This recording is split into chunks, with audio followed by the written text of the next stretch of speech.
As I stepped into the opulent lobby of the Grand Hotel View Postira, I couldn't help but feel a sense of excitement and anticipation. The stunning architecture, the grandiose decor, and the promise of a luxurious getaway all combined to create an atmosphere that was nothing short of breathtaking. But little did I know, my enthusiasm would soon turn to despair as I discovered the harsh reality that lay beneath the hotel's gleaming facade. My first encounter with the hotel's incompetence came when I attempted to check in. The receptionist, seemingly overwhelmed by the simplest of tasks, struggled to locate my reservation, leaving me standing in the lobby for what felt like an eternity. I couldn't help but wonder, was this a sign of things to come? Finally, after what felt like an age, I was handed my key card and directed to my room. But as I made my way to the elevator, I was confronted with a sight that would become all too familiar during my stay. A group of young, clearly underpaid and overwhelmed staff members, scrambling to keep up with the demands of the hotel's patrons. My room, which I had specifically booked with a sea view, turned out to be a cramped, windowless cave overlooking the parking lot. I felt like I had been scammed, like the hotel had intentionally misled me, taking advantage of my trust and naivety. The room itself was a mess, with stained carpets, a broken air conditioner, and a bathroom that seemed to have been neglected for months. But I thought to myself, perhaps the hotel's food would redeem it, perhaps the culinary experience would make up for the subpar accommodations. Oh, how wrong I was. The breakfast buffet, which I had been looking forward to all morning, turned out to be a disaster. The food was cold, congealed, and tasted like it had been sitting out for hours. The pastries were stale, the fruit was brown, and the eggs were rubbery. It was as if the hotel had taken all the leftover food from the previous day and reheated it, serving it up to unsuspecting guests like myself. I tried to make the best of it, I really did. I attempted to order room service, hoping that the hotel's culinary team would redeem themselves. But the wait was interminable, and when the food finally arrived, it was a sorry excuse for a meal. The pasta was overcooked, the sauce was bland, and the vegetables were mushy. It was as if the hotel had taken all the leftover ingredients from the previous night's dinner service and thrown them together into a sorry excuse for a meal. As I sat in my room, feeling like I had been robbed of my hard-earned money, I couldn't help but wonder, how could a hotel like the Grand Hotel View Postira so blatantly disregard the needs and expectations of its guests? Was it a case of gross incompetence, or was it something more sinister? Were they simply trying to cut costs, to maximize profits, without regard for the welfare of their patrons? As I looked around my room at the stained carpets, the broken furniture, and the general air of neglect, I realized that I was not alone. There were others out there, others who had been similarly duped, similarly disappointed by the Grand Hotel View Postira, and I knew that I had to speak out to warn others, to expose the truth about this hotel's dismal failures. So I ask you, dear reader, have you ever had a similar experience? Have you ever felt like you've been scammed, taken advantage of by a hotel or any other business? If so, I want to hear from you. Share your stories, share your experiences, and together, let's hold these businesses accountable for their actions. And to the Grand Hotel View Postira, I say this: you may think you can get away with cutting corners, with skimping on quality, with taking advantage of your guests. But I'm here to tell you you're wrong. You're wrong because the truth about businesses near Grand Hotel View Postira * if you're staying at Grand Hotel View Postira, hoping for charming local businesses to complement your trip, lower those expectations. The area has a habit of disappointing visitors in ways that feel almost predictable once you see the pattern. Let's start with rentals. Businesses here offering bikes or scooters seem to operate on the principle of pay more, get less. Rent-a-Bike Postira, for example, charges premium prices for equipment that looks like it survived a war. Bent wheels, stiff brakes, and no receipts, because nothing says trustworthy, like a transaction that vanishes into thin air. One customer joked they'd have been safer riding a unicycle made of wet cardboard. Then there's Lipa Hotel Postira. If you enjoy hotels where the staff treats you like an inconvenience, this is your spot.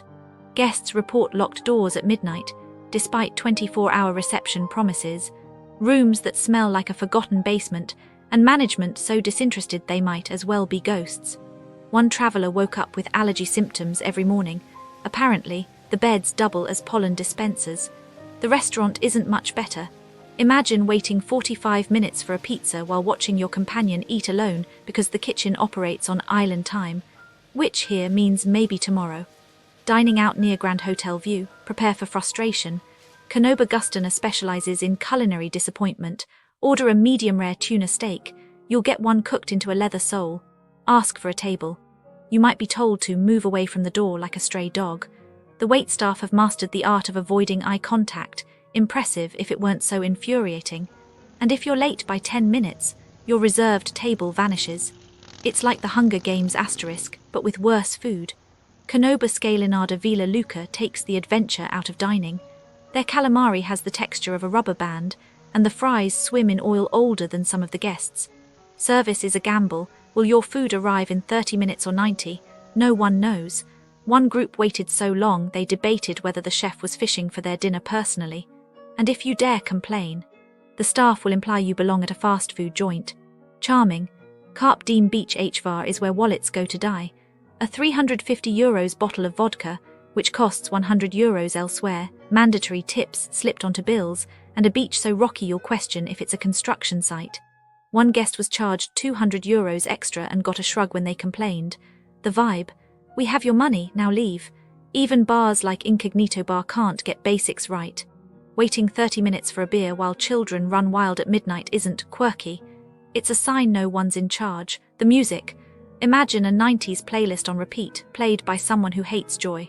Summary for travelers: businesses near Grand Hotel View, Postira, often feel like they're testing how little they can provide before you revolt. Overpriced, underwhelming, and occasionally hostile. If you must venture out, bring patience, a full wallet, and maybe a snack, just in case. Or better yet, eat at the hotel. At least there you'll know what you're paying for. Okay, so I was looking into things around Grand Hotel View in Postira, just because. And honestly, it's not great. Businesses here, they tend to be a little optimistic with their pricing, let's say. Like a lot of the souvenir shops near Grand Hotel View, they'll show you a price, a really nice price, for something, a little wooden boat or a painted stone, whatever. But then, when you go to pay, suddenly there are taxes or handling fees that weren't mentioned. It's always cash only, of course. One lady, she bought a little lavender pouch, thought it was 50 kuna, and then they told her it was 80 kuna with tourist fee. Can you believe that? A asterisk tourist fee for a lavender pouch. She probably argued, maybe got it down a little, but she was already annoyed, and it probably ruined part of her day. The shop owner. They just keep doing it. They figure most people won't bother to fight over a few kuna, and they're probably right. Then there are the fruit stands. They look all colorful and inviting near Grand Hotel View, right? But a lot of times, the bottom layers of fruit are not so fresh. Like bruised peaches, mushy figs, stuff they're trying to get rid of. A family I overheard, they bought a kilo of cherries, and when they got back to their apartment, half of them were moldy. They likely threw them away and felt cheated, and probably didn't buy fruit from a stand again. Honestly, those vendors probably just shrug it off.